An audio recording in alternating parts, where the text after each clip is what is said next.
Good evening बच्चों। कैसे हैं आप सब? उम्मीद है अच्छे होंगे। मेरे वीडियो को लाइक और सब्सक्राइब करें ताकि मेरा चैनल ग्रो कर जाए। और अभी यूट्यूब पे नया-नया क्लास लेने स्टार्ट किया हूँ, इसलिए। जैसा पढ़ा रहा हूँ कमेंट करें। तो बिहार बोर्ड संस्कृत का ये किताब है, कक्षा 9 और पहला पाठ में पढ़ा दिया था, अब दूसरे का नाम है लोभाविष्ट चक्रधर। अति लोभ के कारण मस्तक पे चक्र घूमने लगता है, इसलिए लोभ नहीं करना चाहिए। इसको अब देखते हैं कहानी इसका। पंचतंत्रम संस्कृत साहित्यस्य अतीव लोकप्रियो ग्रंथः। पंचतंत्र संस्कृत साहित्य का अति लोकप्रिय ग्रंथ है। इसका अस्य रूपांतराणि प्राचीने काले एव नाना वैदेशिक भाषासु कृतानि आसनः। इसका रूपांतर प्राचीन काल में ही अनेक वैदिक भाषाओं में किया गया है। अतएव अस्य संस्कृत भाषायाम् अपि विविधानि संस्करणानि जातानि।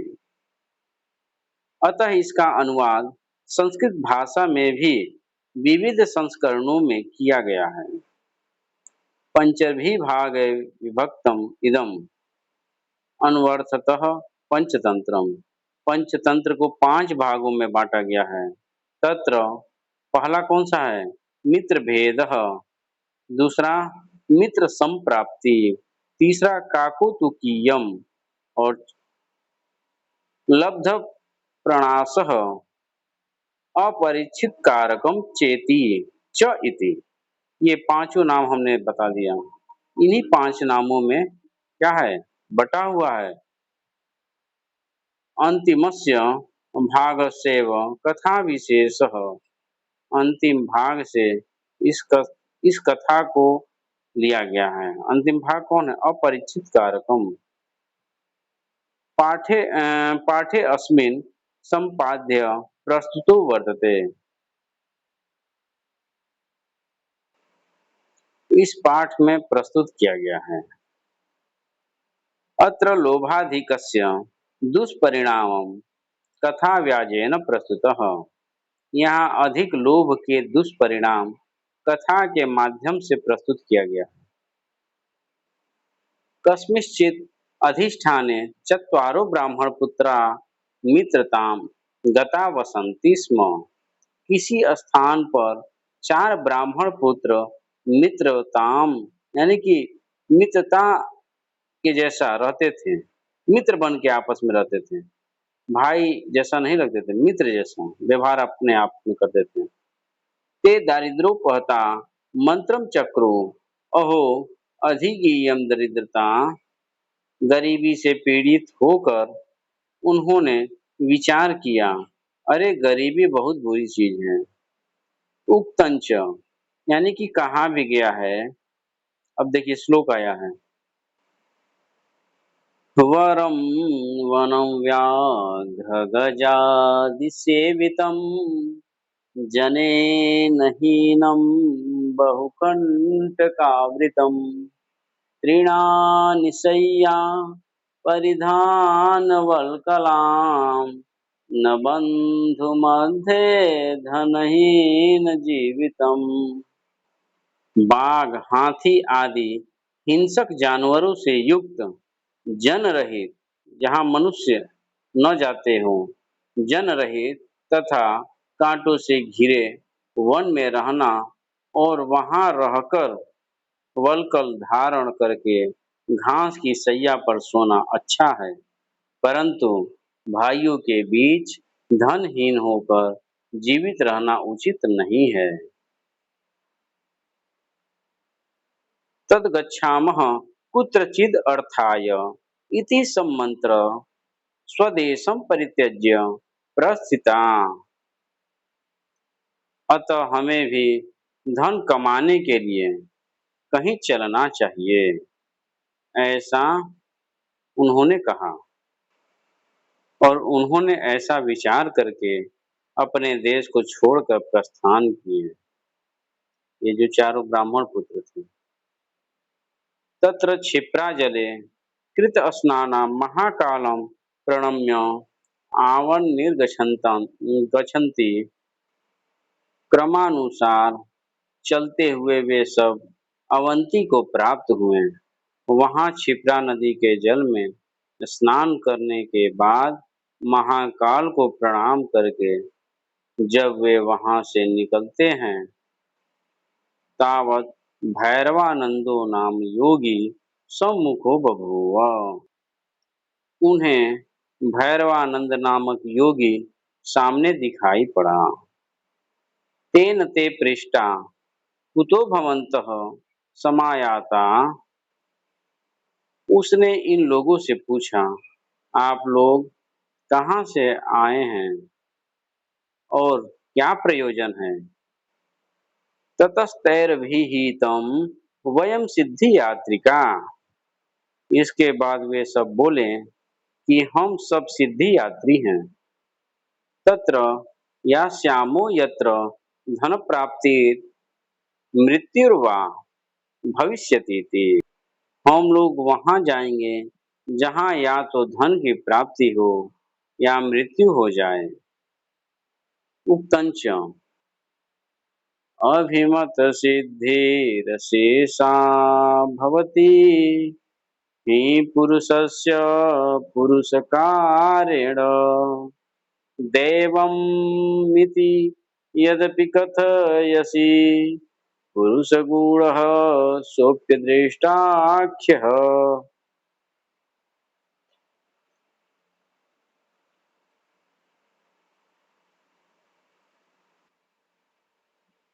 तत्कथ्यताम् अस्माकं कश्चित् अनुपायः। तो हम लोगों के लिए कोई धन का उपाय कहिए। वयम अपि अति साहसिका। हम लोग अति साहसी हैं। उक्तञ्च महान्त एव महतामर्थं साधयितुं क्षमा ऋते समुद्रादन्यः को बिभर्ति वडवानलः। और कहा भी गया है कि महान लोगों के कार्य को पूर्ण करने में महान लोग ही समर्थ हैं। वडवानल को समुद्र के अलावा कौन धारण कर सकता है? वडवानल आप लोग नहीं जानते होंगे। वडवानल उसे कहते हैं जो समुद्र में आग उग लग जाता है, उसे वडवानल कहते हैं। ऐसा कहकर फिर अब देखिए कहानी में क्या बोलते हैं भैरवानंद योगी। भैरवानंदोऽपि तेषां सिद्ध्यर्थ बहु उपायं सिद्धवर्ती चतुष्टयं कृत्वा आर्पयत्। भैरवानंद ने भी उनकी सिद्धि के लिए अनेक उपाय करके 4 सिद्धि वर्तिकाएं बनाकर उन्हें दी।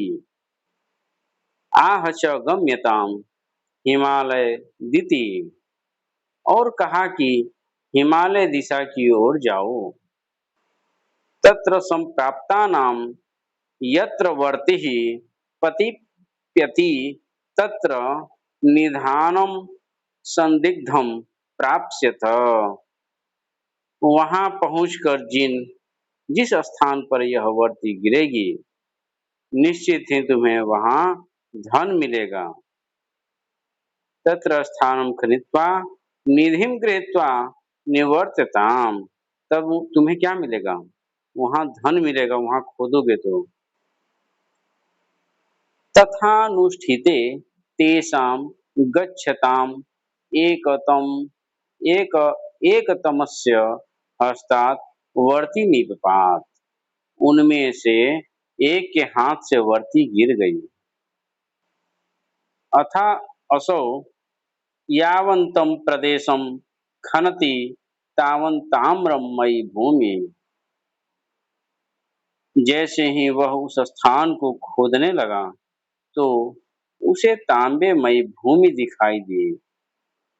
ततस्तेनाभिहितम् अहो गृह्यताम् इच्छतया ताम्रम।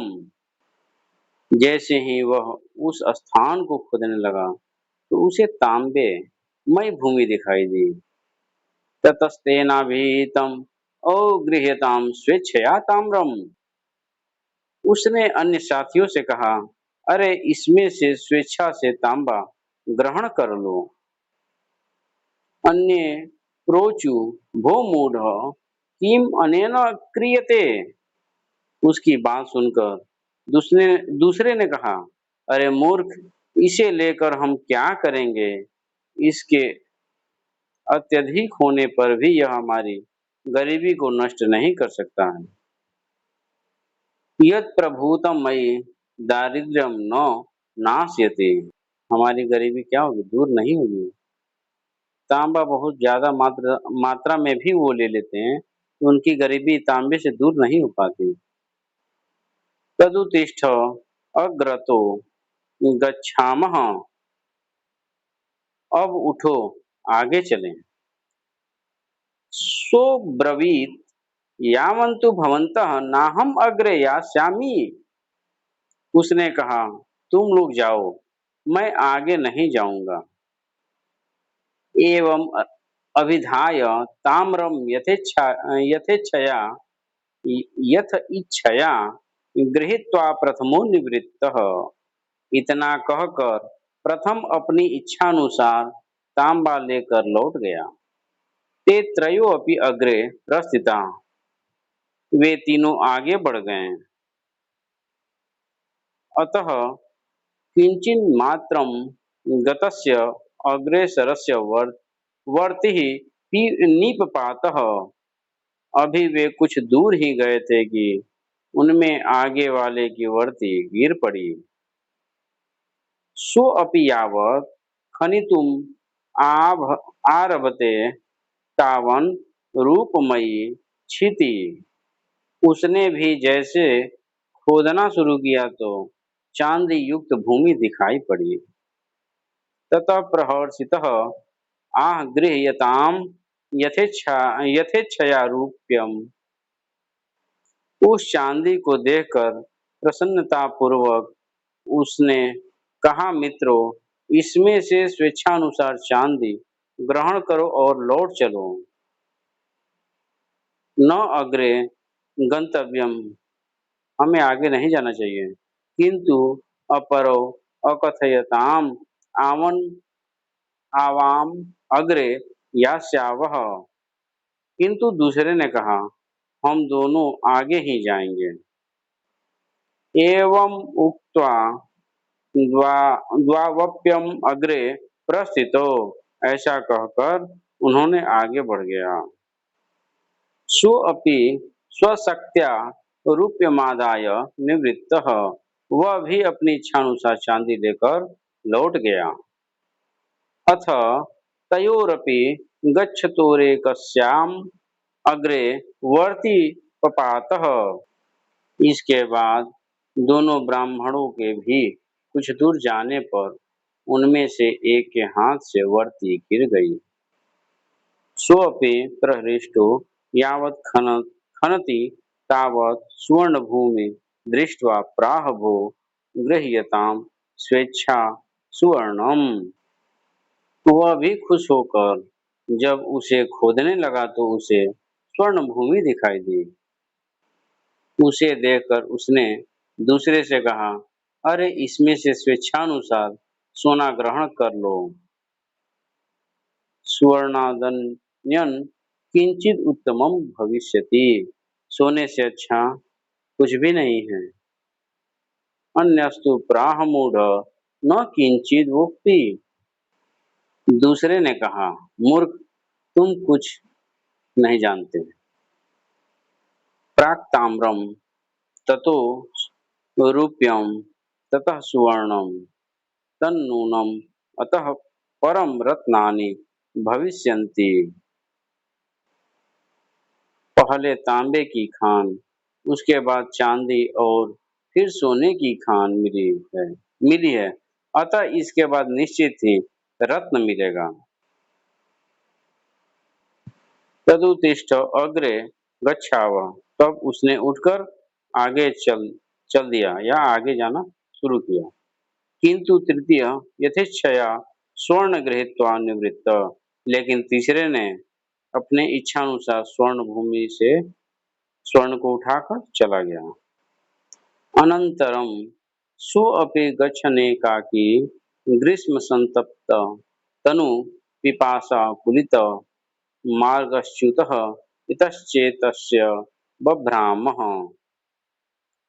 उसके बाद वह अकेले ही चलता हुआ भीषण गर्मी एवं प्यास से व्याकुल होकर अपने लक्ष्य से भटक गया और अतः भ्राम्यन् स्वस्थलोपरि पुरुषम् एकं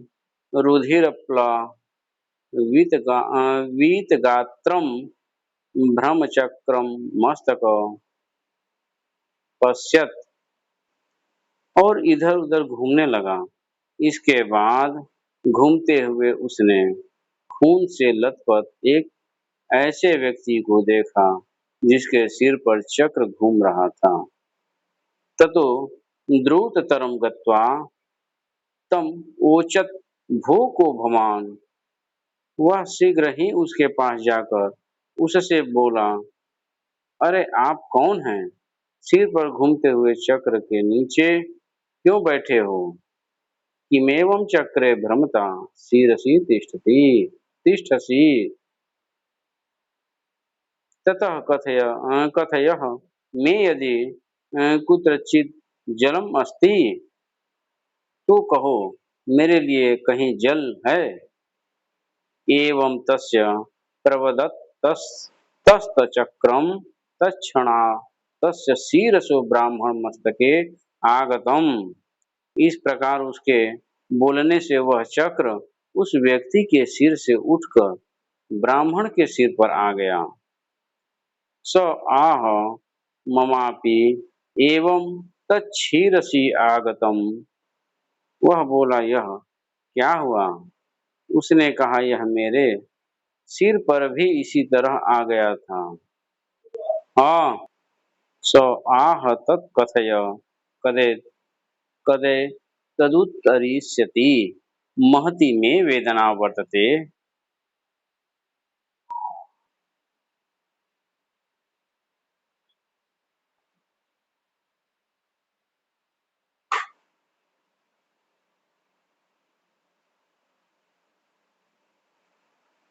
इत्युक्त्वा स गतः अतः उक्त्यञ्चे।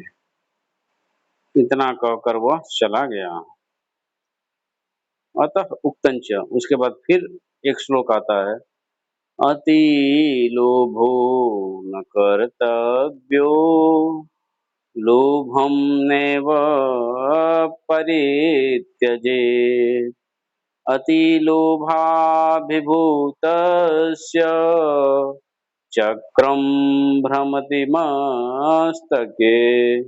इसलिए कहा भी गया है कि न तो अत्यधिक लोभ करना चाहिए और न ही लोभ को त्यागना चाहिए। अत्यधिक लोभ व्यक्ति के सिर पर चक्र ही या चक्र की तरह घूमता रहता है। इस तरह लोभाविष्ट चक्रधर कक्षा 9 का जो पुस्तक है संस्कृत, यह पाठ खत्म हो गया। इसमें से जो भी क्वेश्चन आंसर जिसको बनाना होगा कमेंट में लिख देगा तो मैं इसका दूसरा पार्ट क्वेश्चन आंसर का बना दूंगा। आप मेरे वीडियो को देखिए और सब्सक्राइब करिए। धन्यवाद। सुप्रभात। और मेरे वीडियो को बार-बार देखिए, उसको समझिए कैसे हम बोल रहे हैं। संस्कृत को समझने का प्रयास करिए।